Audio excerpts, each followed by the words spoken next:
Are you still tired? Recent studies have found that 36% of women worldwide experience regular or chronic fatigue. That means they feel exhausted most days of the week. And this is even when they're getting good sleep. If you hit a wall every afternoon at 2 p.m., even when you've had a good night's sleep, or you experience foggy brain throughout the day, or even worse, you wake up feeling this way, something else is going on. In this video, I am going to share with you the 3 reasons you experience low energy or fatigue. You are doing all of the right things. You are focused on eating well, you're exercising, maybe even meditating or using a breathwork app, but your energy still crashes every day. Or even worse, you wake up feeling like you have zero energy to even get out of bed. This isn't about just feeling tired, although that is cause for concern, but it's really about what not having energy or feeling exhausted every day is really costing you. It is costing you creativity. It is costing you your ability to focus on a given task for an extended period of time. It is costing you presence in your relationships. And it might even be contributing to the fact that you overthink everything that should not require a lot of time and effort. I've been there, but I can say that most people chase solutions without even trying to understand the root cause. Hi, I'm Dr. Dawn Browning. I'm a somatic scientist and Pranayama teacher who's been living with type 1 diabetes for over 37 years, and as of this recording, I don't have any long-term complications. I have taught human physiology in college, and I'm a certified yoga therapist, so I know a bit about how the body works. And I want to share the 3 root causes of low energy or fatigue.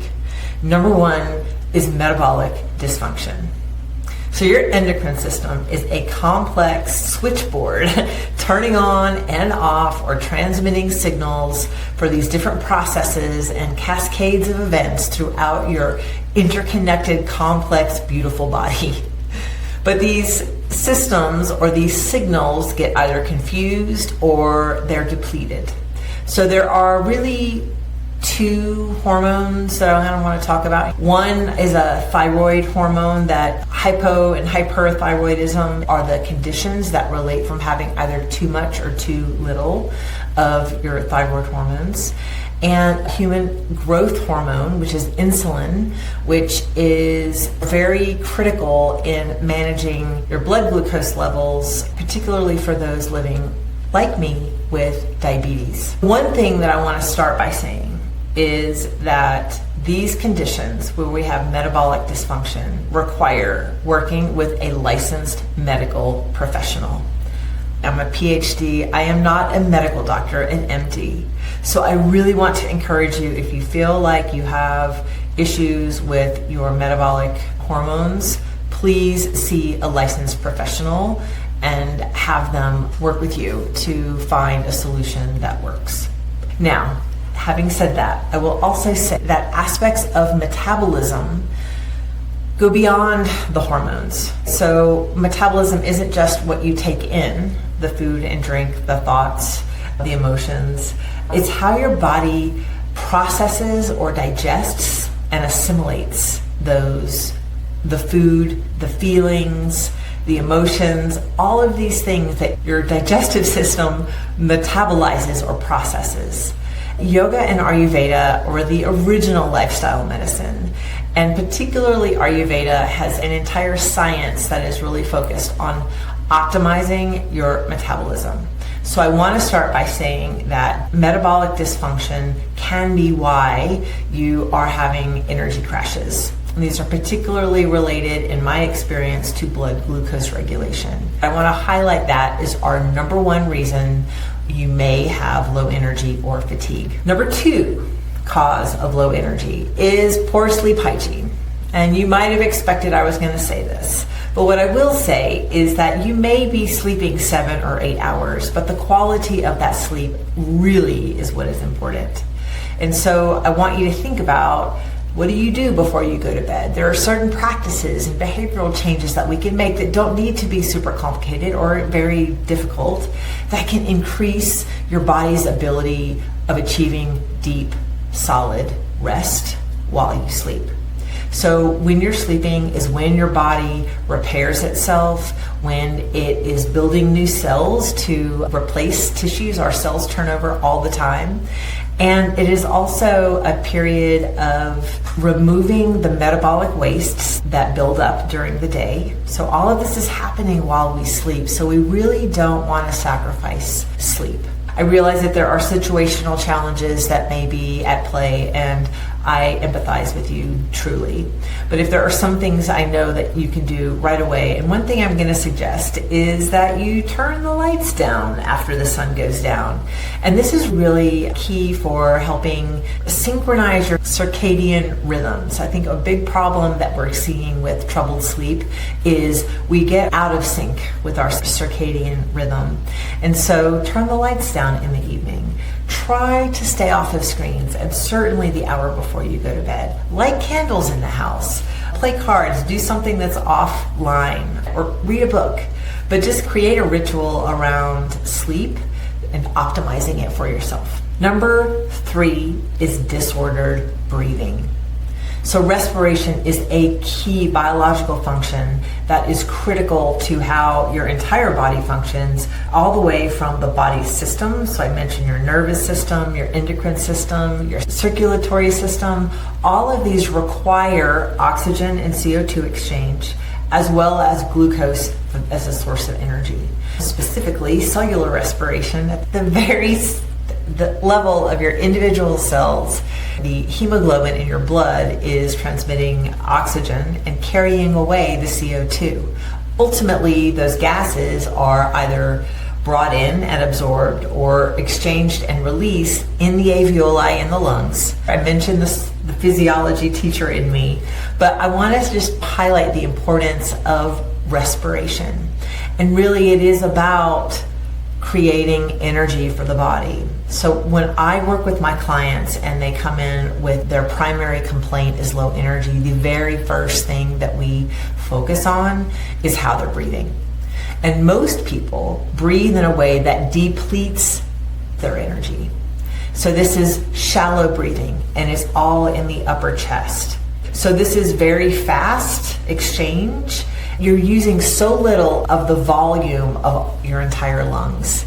So the first thing that I do when I work with clients, and one of the things that I'm going to invite you to do right now, is just to take a deep breath while you are listening to this video. So any attempt that you can make to occupy or to use more of the volume that your lungs can hold, you are increasing your tidal volume, and you're increasing the surface area across which oxygen and CO2 can pass. So this is not so much about how much air you take in, although we do only access a small amount of our tidal volume, but it's also the quality of that in and out breath. So this is a big distinction between what people call breath work and what I rely on, use, and teach is pranayama, which is the art and science of conscious breathing in the yoga philosophy. So your body knows how to keep your lungs moving, functioning, right? It's an automatic response. It is part of the autonomic nervous system, which triggers your lungs to expand and contract. But when we take conscious control of breathing, we are signaling to our brain that we are in control, that we don't need to rely purely on our primal instincts of fight, flight, or freeze, and we have conscious choice.